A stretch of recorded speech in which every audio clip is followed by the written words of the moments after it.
आज महिला समानता दिवस मना रहे हैं, 26 अगस्त है ना। महिला समानता दिवस नाम लेते ही पता पड़ रहा है कि ज़रूर असमानता आ गई थी, वो भी कहाँ, संसार में, जहाँ नारियों की स्थिति थोड़ी नीचे नीचे नीचे नीचे आते आते एक समय ऐसा आया कि नारी को सिर्फ बोझ समझा जाने लगा। नारियाँ कुछ कर नहीं सकती थी, अपनी चार दीवारों में पैक रहती थी, जो औरों ने कहा वही कर लिया करती थी।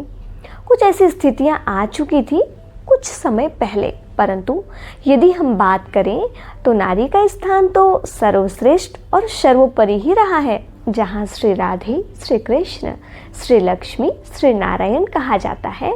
ये वही देश है जहाँ नारी अग्रणी है, नारी आगे है।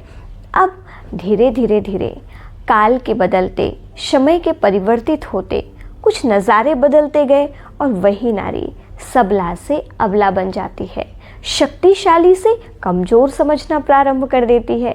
एक बात याद रखना, जब हमने अपनी शक्तियों को भूलना प्रारंभ कर दिया, जब हम अपने अस्तित्व को भूल गए, तभी हमें दूसरों के सामने झुकने की नौबत पड़ी थी।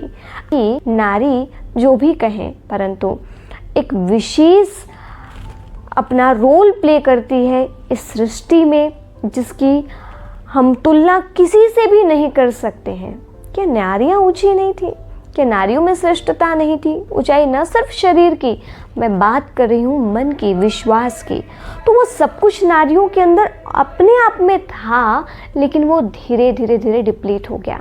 अब नारी जो सर्वश्रेष्ठ थी, अग्रणी थी, वही नारी अपनी वास्तविकता को खोकर सामान्य समझना प्रारंभ कर देती है। आप थोड़ा सोचिए, हर जगत में नारी ने काम किया है, चाहे वो साइंस का जगत हो, अध्यात्म का हो, विज्ञान का हो, भक्ति का हो या अर्थ का हो, भौगोलिक हो, कोई फ़र्क नहीं पड़ता, नारी हर जगह आगे आई है।